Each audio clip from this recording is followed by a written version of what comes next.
So కాబట్టి మిత్రులారా ఒక్కసారి ఈ వార్త చదువుదాం. ఎందుకంటే అన్నింటికంటే ముఖ్యంగా నాకు ఇలా ఎందుకో గిదే ముచ్చట చెప్పాలనిపిస్తూ ఉంది.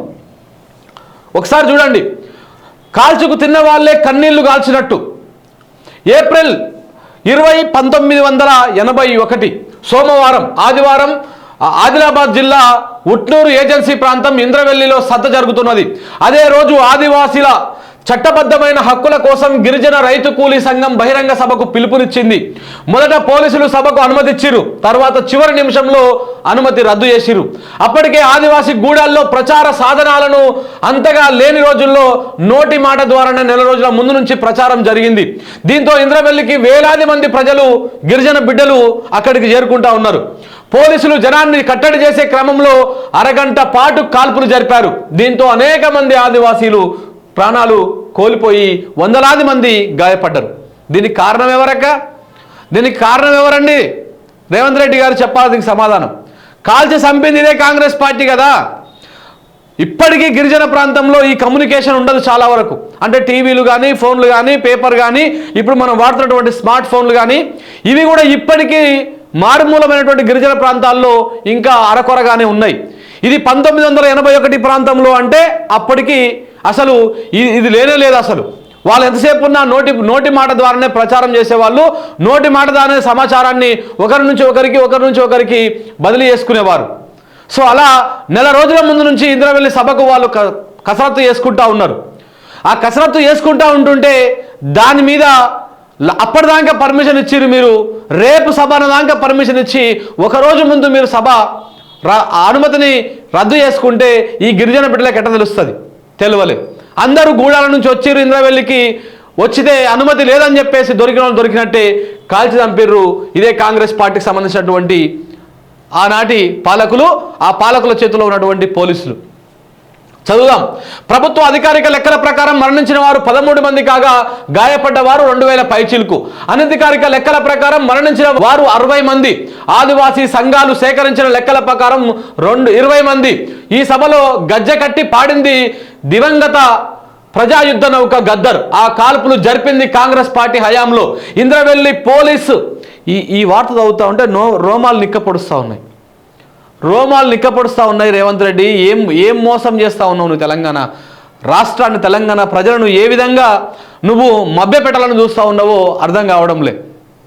నిజంగా కూడా ఇంద్రవెల్లి సభల ఈడనేమో గద్దర్ మీద ప్రేమ వలక పోసినట్టు, ఎనలేని ప్రేమ వలక పోసినట్టు, అక్కడనేమో ఇంద్రవెల్లి మీ పుణ్యమే, మీ కాంగ్రెస్ పార్టీ పుణ్యమే, ఇంద్రవెల్లి రక్తపు టేరులై పారింది ఇదే కాంగ్రెస్ పార్టీ పుణ్యం, ఇదే కాంగ్రెస్ పార్టీ నియంత పాలనకు వ్యతిరేకంగా జరిగినటువంటి పోరాటం అది. మళ్ళీ నువ్వే పోయి అలా వగలాడి ఏడుపులు ఏడుస్తందుకు ఆడికి పోతా ఉంటే నిజంగా బాధేస్తూ ఉంది. ఈ వార్త చదువుతూ ఉంటే రోమాలు నిక్కపొడుస్తూ ఉన్నాయి. ఆ కాల్పులు జరిపింది కాంగ్రెస్ పార్టీ హయాంలోనే.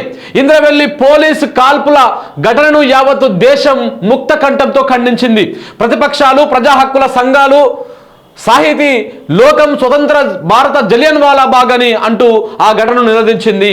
ఆ తర్వాత గద్దర్ స్వయంగా ఇంద్రవెల్లి కొండల్లో దండు పుట్టింది నేస్తమారావా, దండుకు 70 చేతులు పుట్టాయి నేస్తమారావా అని చెప్పేసి ఒక పాట పాడిండు. ఆ పాట పాడినటువంటి గద్దరన్నని కూడా, ఆ గద్దరన్న గుండెల్లో తూటాలు దింపింది ఇదే రేవంత్ రెడ్డి అయినటువంటి బాస్ అయినటువంటి చంద్రబాబు నాయుడు.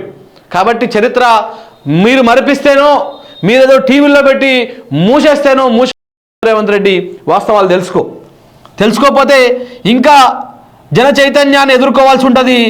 ఈ తెలంగాణకు నువ్వు సమాధానం చెప్పాల్సి ఉంటుంది. రైట్, చదువుదాం ఒకసారి. తెలంగాణలో కొలువైన కాంగ్రెస్ ప్రభుత్వం నేడు ప్రతిష్టాత్మకంగా తలపెట్టిన ఇంద్రవెల్లి సభ హంతకులే సంతాపం పెట్టినట్టున్నది. సుమారు 43 ఏళ్ల కిందట 1981 ఏప్రిల్ 20న గోండులపై జరిగిన ఆనాటి మారణకాండ ఈ తరం వారికి చెప్పాల్సిన బాధ్యతతో చరిత్ర పుటలను మరొక్క మారు తిప్పి సత్యాన్ని సాక్షాత్కరించేందుకే నాది ప్రయత్నం అని చెప్పేసి సింగిరెడ్డి నిరంజన్ రెడ్డి గారు మాట్లాడేటువంటి మాట. తెలంగాణలో గోండుల హక్కుల పోరాట చరిత్రకు నిలువెత్తు నిదర్శనం కొమురం భీం. నిజాం పాలనలో తమ జాతి వారిని గోండుయేతరుల నుంచి రక్షించేందుకు జరిగినటువంటి వీరోచిత పోరాటంలో తెలంగాణ ప్రజానికానికి సుపరిచితుడు ఎవరు? కొమురం భీం. కొమురం భీంతో పాటు ఎంతో మంది చేసినటువంటి ప్రాణ త్యాగ ఫలితం 1940లో అప్పటి నిజాం ప్రభుత్వము ప్రముఖ ఆంథ్రోపాలజిస్టు హైమన్ డార్ఫ్ను గిరిజనులు ఆదివాసీల సమస్యల గురించి అధ్యయనం చేసేందుకు నియమించింది. హైమన్ డార్ఫ్ నివేదికను అనుసరించి హైదరాబాదు ట్రైబల్ ఏరియాస్ దస్తర్ ఉల్ అనర్ అనేటువంటి చట్టాన్ని తెచ్చింది నిజాం ప్రభుత్వం. గోండు ఇతర ఉపజాతులు నివసించే నోటిఫై చేసిన ప్రాంతాల్లో ఒక ఏజెంట్ ద్వారా పరిపాలన కొనసాగేలా చట్టం చేసింది. ఆ చట్టాన్ని అనుసరించి కోర్టులకు కానీ రెవెన్యూ శాఖకు కానీ ఆ నోటిఫై చేసిన ప్రాంతాలపై ఎలాంటి హక్కులు ఉండవు. 1946 నుంచి 48లో నిజాం వ్యతిరేక రైతు పోరాటాలు ఆదిలాబాద్ వరకు విస్తరించాయనే చారిత్రక సత్యం. 1949లో హైదరాబాద్ సంస్థానం భారతదేశంలో విలీనమైన అనంతరం 1949 ట్రైబల్ ఏరియా రెగ్యులేషన్ ప్రకారం కలెక్టర్ను ఏజెంట్గా అప్పటి కాంగ్రెస్ ప్రభుత్వము నిర్ణయించింది. దేనికోసము? వీళ్ళు పెట్టినటువంటి ఏదైతే నిజాం ప్రభుత్వం పెట్టినటువంటి చట్టం ఉందో ఆ చట్టాన్ని 1949లో కలెక్టర్ని ఆ ఏరియా ఏజెంట్గా కలెక్టర్ను నియమించింది కాంగ్రెస్ ప్రభుత్వం. తదనంతరం ఆ వ్యవస్థను కాంగ్రెస్ ప్రభుత్వం రద్దు చేసింది. ఏదైతే నిజాం ప్రభుత్వము దానికైతే ముందు నిజాం ప్రభుత్వం తిరుగుబాటు చేసినటువంటి ఏదైతే కొమరం భీము ఇతర గోండు జాతి బిడ్డలు ఉన్నారో వాళ్ళ పోరాట పటిమ ద్వారా అసలు వాళ్ళ సమస్య ఏంది అని చెప్పేసి నిజాం ప్రభుత్వం తెలుసుకొని ఒక కమిటీ వేసి వాళ్ళకు ఒక చట్టాన్ని ఒక హక్కును కల్పిస్తే దాన్ని కాంగ్రెస్ పార్టీ తుంగలో దొక్కింది. కాంగ్రెస్ పార్టీ దాన్ని రద్దు చేసింది. అలాంటి దుర్మార్గమైనటువంటి కాంగ్రెస్ పార్టీ ఈ కాంగ్రెస్ పార్టీ. తెలుసుకోవాలి, ఇంకా చాలా విషయాలు ఉన్నాయి. 1981లో ఇంద్రవెల్లిలో జరిగిన సంఘటనలు ఆ చట్టాన్ని నిర్వీర్యం చేయడం వల్ల జరిగాయని చారిత్రకారులు చెప్తున్నటువంటి మాట. తెలంగాణ ప్రజానీకం అభిష్టాలకు వ్యతిరేకంగా తెలంగాణ ప్రజల పోరాటాలను విస్మరించి ఆ పోరాటాలను అణచివేసి ఫజల్ అలీ కమిషన్ సిఫార్సులను తుంగలో దొక్కి అప్పటి కాంగ్రెస్ ప్రభుత్వము తెలంగాణను ఆంధ్ర ప్రాంతంలో బలవంతంగా 1956లో విలీనం చేసింది. 1969లో ఉవ్వెత్తున లేచిన తెలంగాణ ఉద్యమాన్ని అణచివేసేందుకు తుపాకీ గుండ్లతో వందలాది మందిని పొట్టన పెట్టుకున్నది కూడా ఇదే కాంగ్రెస్ పార్టీ. 1969లో ఇందిరాగాంధీ వచ్చినప్పుడు దాదాపు ఆ ఇందిరాగాంధీ సర్కారు 69 మందిని ఎంతమందిని కొన్ని పదుల సంఖ్యలో వందలాది మందిని పొట్టన పెట్టుకుంది ఇదే కాంగ్రెస్ పార్టీ. ఈ కాంగ్రెస్ పార్టీ పోయి ఇవాళ ఇంద్రవెల్లిలో నివాళులు అర్పిస్తూ ఉంటే ఇదే కాంగ్రెస్ పార్టీ పోయి ఇవాళ తెలంగాణ అమరవీరుల గురించి తెలంగాణ గురించి మాట్లాడుతూ ఉంటే నిజంగా గుండె తరుముకపోతుంది మిత్రులారా. ఇది ఏ మాత్రం కూడా హర్షించదగినటువంటి విషయంగానే కాదు. వీళ్ళు దుర్మార్గులు. వీళ్ళు తెలంగాణ పాలిట మొదటి నుంచి చివరి దాకా ప్రధాన శత్రువు, ప్రధానమైనటువంటి పోరాటం మనకు ఎవరైనా ఉన్నారు అంటే అది కాంగ్రెస్ పార్టీ మీదనే. కాంగ్రెస్ పార్టీ చేసినటువంటి దుర్మార్గమైనటువంటి రాజకీయాల మీదనే. ఇలా ఏ పార్టీలైనా ఉండవచ్చు, ఏ పార్టీలైనా ఎవరైనా ఉండవచ్చు, కానీ పోరాటము తెలంగాణ బిడ్డలందరూ పార్టీలకు అతీతంగా, కులాలకు అతీతంగా, మతాలకు అతీతంగా బిడ్డలందరూ కదం దొక్కింది ఇదే కాంగ్రెస్ పార్టీ మీద, ఇదే దుర్మార్గమైనటువంటి కాంగ్రెస్ పార్టీ మీద. మన ప్రజలకు ఏమైందో, ఎక్కడ మోసపోయారో ఏమో తెలియదు, కానీ అలాంటి దుర్మార్గమైనటువంటి కాంగ్రెస్ పార్టీని తీసుకొచ్చుకొని మనం ఇవాళ నెత్తిలో పెట్టుకున్నాం. మళ్ళా ఆనాటి గోసలు మళ్ళీ పడతా ఉన్నాం. సమైక్య రాష్ట్రంలో మనం ఎంత గోస పడ్డామో మళ్ళీ అలాంటి గోస పడతా ఉన్నాం మిత్రులారా. చూద్దాం. దానికి ప్రతీకగానే గన్ పార్క్లో అమరవీరుల స్తూపం కట్టారనేది అందరికీ తెలిసిన సత్యం.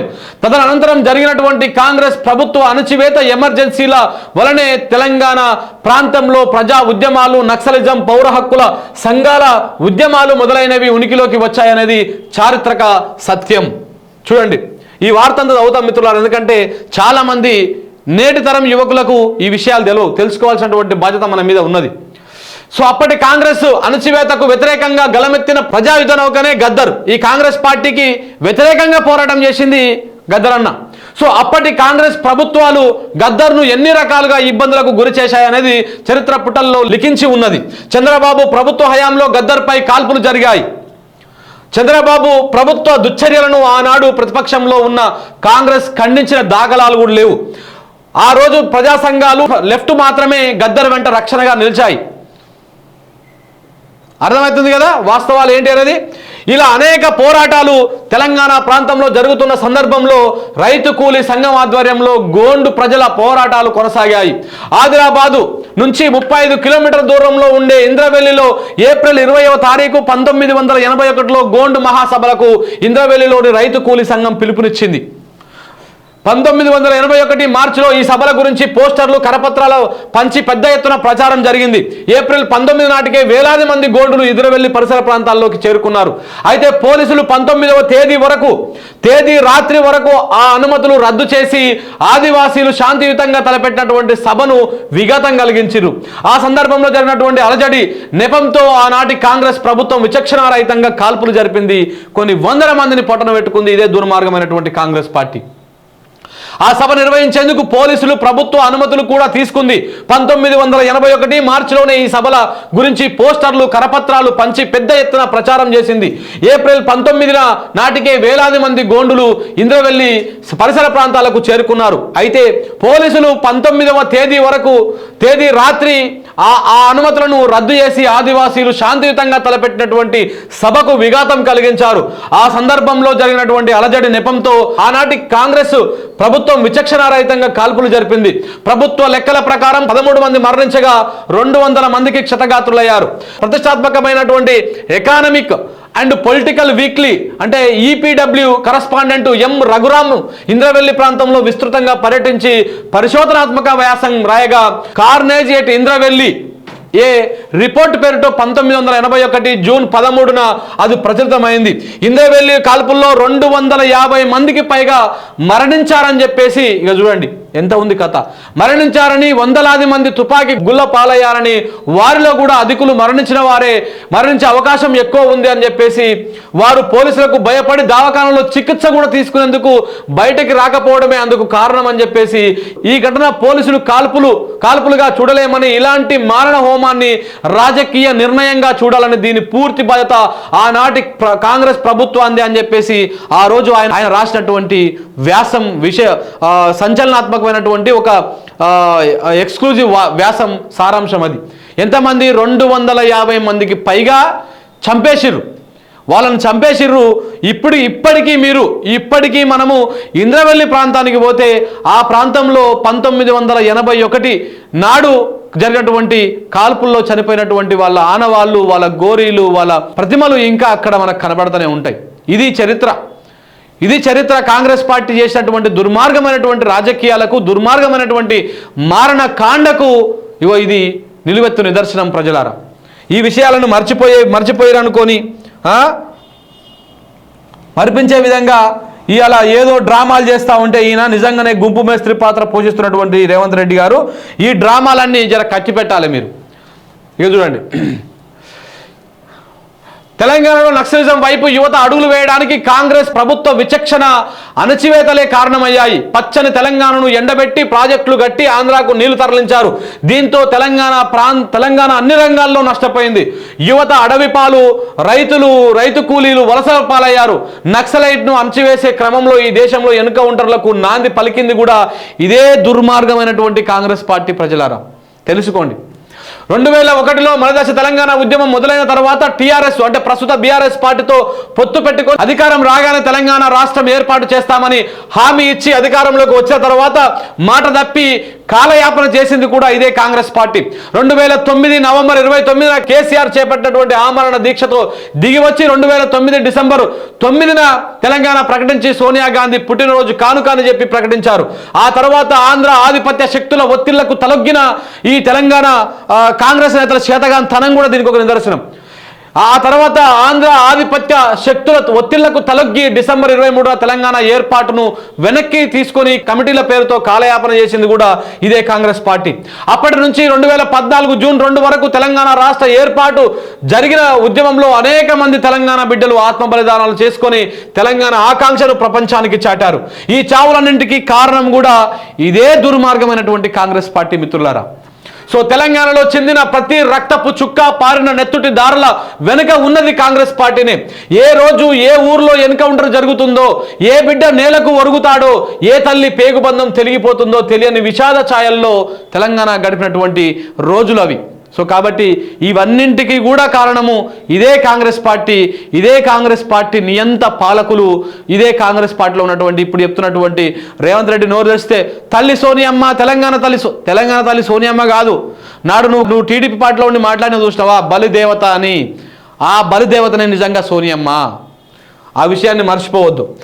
ఎట్లా బతుకుడు ఎలా బతుకుడు తెలంగాణ జిల్లాలోన, లాఠీ తూటల రాజ్యమాయ తెలంగాణ పల్లెల్లోన, మీసం మెలిసిన కొడుకులు చూసి ఆశలెన్నో పెంచుకుంటే చదువుకొని గొప్పోళ్ళు అవుతారని కలలు కంటే కన్నందుకు కంటి పాపల కాటికైనా మొయ్యకుండా గుండెకోత మిగిలిపాయే తెలంగాణ జిల్లాలోన. ఈ పాట వింటే బాగుంటుంది, ఒకసారి వినిపిస్తా మీకు మిత్రులారు, ఒకసారి వినండి. ఎట్లా బతుకుడు ఏడా బతుకుడు, ఇదేనా? ఎట్లా బతుకుడు ఏడా బతుకుడు తెలంగాణ, ఇదేనా పైదా?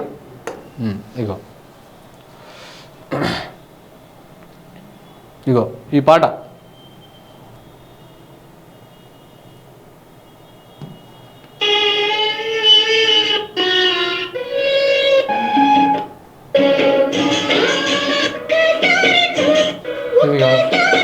అదే ఎట్లా బతుకుడు ఎలా బతుకుడు తెలంగాణ పల్లెల్లో అని చెప్పేసి ఒక పాట. సో అవ్వకు ఆశే లేదు తెలంగాణ పల్లెల్లోన, తుపాకుల మోతదోన తూర్పు తెల్లారబట్టి గుట్ట పక్కన శవం చూసి గుర్తుపట్టుడు కష్టమాయే, కాలి మీద పుట్టుమచ్చల తెలంగాణ జిల్లాలోన, కన్న కొడుకుల రూపు తెలిపే తెలంగాణ పల్లెల్లోన. ఈ పాట నిజంగా కనుక వింటే ఎంత ఏడుపు వస్తుందో అంత ఏడుపు వస్తుంది. నాడు తెలంగాణ కోసం పోరాటం చేసినటువంటి బిడ్డలు, తెలంగాణ ఆకాంక్షలు నెరవేరక తెలంగాణను ఎండబెట్టి మనకు రావాల్సినటువంటి నీళ్లు రాక, మనకు రావాల్సినటువంటి ఉద్యోగాలు రాక, మన నిధులు రాక ఆంధ్రాకు మళ్లించకపోతూ ఉంటే మనకు ఉపాధి కరువై మన పిల్లలు చేసుకోవడానికి ఉపాధి లేక అడవి బాట బట్టి అన్నల్లో చేరిపోతే వాళ్ళను కూడా పిట్టల లెక్క కాల్చి చంపింది ఇదే కాంగ్రెస్ పార్టీ. కాబట్టి కాంగ్రెస్ పార్టీ చేయనటువంటి ఆకృత్యాలు, కాంగ్రెస్ పార్టీ చేయనటువంటి దుర్మార్గాలు ఇంకా ఎప్పటికీ ఏ పార్టీ కూడా చేయదు మిత్రులారా. ఆ విషయాన్ని మనం మర్చిపోవద్దు. అన్న పాటలను పాడుకోవాల్సిన పరిస్థితికి కారణమైంది కూడా కాంగ్రెస్ పార్టీ. అబద్ధపు హామీలు, అవాస్తవ ప్రచారాలతో ప్రజలను నమ్మించి అధికారంలోకి వచ్చిన కాంగ్రెస్ పార్టీ 54 రోజుల పాలనలో ఏదో సాధించినట్టు ఇంద్రవెల్లిలో సభ నిర్వహించడం గర్హనీయం. సో ముందుగా ఇంద్రవెల్లి కాల్పులకు కారణమైనటువంటి ఆయన కాంగ్రెస్ పార్టీ నాటి ఘటనపై ఆదివాసులకు క్షమాపణ చెప్పాలి. ఇంద్రవెల్లిలో సభ పెట్టి గద్దర్ పేరిట అవార్డుల ఏర్పాటు చేయడం మూలం కాంగ్రెస్ పార్టీ తన పాపాలు కడిగేసుకోవాలని భావిస్తే అది అత్యాశ అవుతుంది.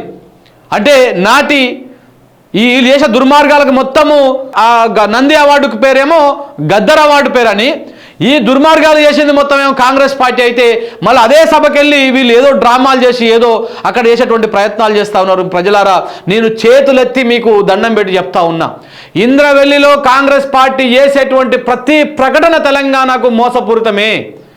అప్పుడైనా ఇప్పుడైనా, ఇప్పుడు రేవంత్ రెడ్డి అయినా తెలంగాణ ప్రాంతాన్ని చాలా దుర్మార్గంగా వీళ్ళు ఒక ఒక ఒక ఒక ఒక భాండాగారంగా మాత్రమే చూస్తూ ఉన్నారు. వీళ్ళు దోసుకోవడం కోసం మాత్రమే దాన్ని చూస్తూ ఉన్నారు. దోసుకోవడానికే వీళ్ళు ప్రయత్నాలు చేస్తూ ఉన్నారు, అంతకు మించి ఇంకొకటి ఏం లేదు. ఇంద్రవెల్లిలో సభలు పెట్టి గద్దర్ పేరిట అవార్డులు ఏర్పాటు చేయడం మూలం కాంగ్రెస్ పార్టీ తన పాపాలను కడిగేసుకోవాలని భావిస్తే అది అత్యాశ అవుతుంది. తెలంగాణను ఆంధ్రలో చేర్చడం కాంగ్రెస్ పార్టీ వంతే. తెలంగాణ వనరులు, ఉద్యోగాలు దోచిపెట్టడం, తెలంగాణ బిడ్డలు అడవి బాట పట్టడానికి, ప్రజలు వలస బాట పట్టడానికి, గద్దర్ కాలికి గజ్జె కట్టడానికి వందలు వేల ఎన్కౌంటర్లు, తెలంగాణ తొలి మలి దశ ఉద్యమాలు, తెలంగాణ బిడ్డల మరణాలకు ఒకే ఒక కారణం కాంగ్రెస్ పార్టీ. ఈ విషయాన్ని తెలుసుకోవాలా మనం. నేను కూడా అప్పట్లో ఒకసారి ఒక ట్వీట్ చేసిన, నా ట్వీట్ ఒకసారిది, కాంగ్రెస్ పార్టీ తెలంగాణ ఇచ్చిందా మనం తెచ్చుకున్నామని ఒక ట్వీట్ చేసిన, ఆ ట్వీట్ చూపిస్తా. సో కాబట్టి అటువంటి కాంగ్రెస్ పార్టీ చేసిన పాపాలు చెరిపివేస్తే చెరిగిపోయేటివి కాదు. తెలంగాణ సమాజం కాంగ్రెస్ ద్రోహాలను ఎప్పటికీ మర్చిపోదు. సో ఇంద్రవెల్లి మారణ హోమానికి కారణమైన కాంగ్రెస్ పార్టీ దాన్ని ప్రభుత్వం మళ్ళీ 43 ఏళ్ల తర్వాత అక్కడ సభ పెట్టడం హంతకులే సంతాప సభ పెట్టినట్టుగా ఉన్నది. తెలంగాణ సాధించిన తర్వాత కేసీఆర్ గత 10 ఏళ్లలో ఎలాంటి ఎన్కౌంటర్లు లేకుండా పాలించారు. 77 ఏళ్ల తెలంగాణ చరిత్రలో ఇలాంటి ఏకైక ముఖ్యమంత్రి ఆయన అనడంలో ఎలాంటి సందేహం లేదు. ఏజెన్సీ ప్రాంతంలో మంచినీటి వసతి కల్పించడం ద్వారా కాంగ్రెస్ పాలనలో నిత్యం మనం చూసే కలరా, మలేరియా మహమ్మారులను మెరుగైన వైద్య సదుపాయంతో విషజ్వరాలను అరికట్టారు. దశాబ్దాలు కాంగ్రెస్ ప్రభుత్వం పక్కన పెట్టిన పోడు భూముల సమస్యను చాలా వరకు పరిష్కరించి 4 లక్షల ఎకరాలకు పైగా ఆదివాసీలకు భూమి హక్కులు కల్పించారు. సుమారు 100 సంవత్సరాల ఆదివాసీ సమస్యలకు పరిష్కారం చూపారు. 2014కు ముందు తెలంగాణ ప్రాంతంలో కారింది కన్నీటి దారలు, పారింది రక్తపు టేరులు. స్వరాష్ట్రంలో నేలపైన కృష్ణ గోదావరి నీళ్లతో తడిపిన బంగారు పంటలను పండించినాం. సో పేదరికాన్ని తగ్గించి దేశానికి తెలంగాణని రోల్ మోడల్ చేసినాం. దశాబ్దాల పాలనలో కాంగ్రెస్ చేసినది కేసీఆర్ తన 10 ఏళ్ల పాలనలో చేయనిది 10 ఏళ్ల పాలన చేసి చూపించారని చెప్పేసి నాటి వ్యవసాయ శాఖ మంత్రి నిరంజన్ రెడ్డి గారు చాలా అద్భుతమైనటువంటి కథనం రాశారు. నిజంగా ఇలాంటి నాయకుడిని ఓడగొట్టుకున్నటువంటి ఆ వనపర్తి ప్రజలకే చేతులెత్తి దండం పెట్టాలి. నిజంగా మరి ఆయన దగ్గర ఏం కనపడదో తెలియదు, ఎవరు ఇప్పుడు గెలిచినటువంటి ఎమ్మెల్యే దగ్గర. కానీ ఒక మంచి విజన్ ఉన్నటువంటి నాయకుడు, రైతాంగం మీద ప్రేమ ఉన్నటువంటి నాయకుడు నిరంజన్ రెడ్డి గారు. నిజంగా ఈయన కథనం పొద్దుగా నేను లేచి చదివితే నాకు నిజంగా కళ్ళకెళ్ళి నీళ్ళు వచ్చినాయి. నిజంగా మిత్రులారా, ఈ వాస్తవాలు తెలుసుకోవాల్సినటువంటి అవసరం ఉంది, తెలంగాణ సమాజానికి చెప్పాల్సినటువంటి అవసరం ఉంది. సో కాబట్టి 200% ఈ వాస్తవాలు చెప్పాలి. ఈ వాస్తవాలు చెప్పకుండా ఎంతసేపు ఉన్నా చూడండి, దుర్మార్గులు ఎలా తయారయ్యారంటే కంప్లీట్గా ఇగో ఈయన ఏదో పీకి కట్టగట్టిండని తెలంగాణ ప్రాంతానికి పచ్చి తెలంగాణ ద్రోహి. చంద్రబాబు సంఖలో ఉండి తెలంగాణ వచ్చినాక కూడా తెలంగాణ ఆగం చేయాలన్నటువంటి చూసినటువంటి ద్రోహులల్లా నేటి ముఖ్యమంత్రి గారు, తెలంగాణ ముఖ్యమంత్రి గారు రేవంత్ రెడ్డి గారు ఆ ప్లేస్లో ఉంటారు. సో కేస్లాపూర్ నాగోబా జాతర ఎవడి సొమ్మిది, ఎవడు ప్రచారం చేసుకుంటున్నాడు అనేది చూడండి. ఇంద్రవెల్లిలో వివిధ కార్యక్రమాలంట. సో దీని మీద అయ్యాలైనా సాయంత్రం మాట్లాడతారు కదా, మనం కౌంటర్ గడి ఇచ్చేటువంటి ప్రయత్నం చేద్దాం.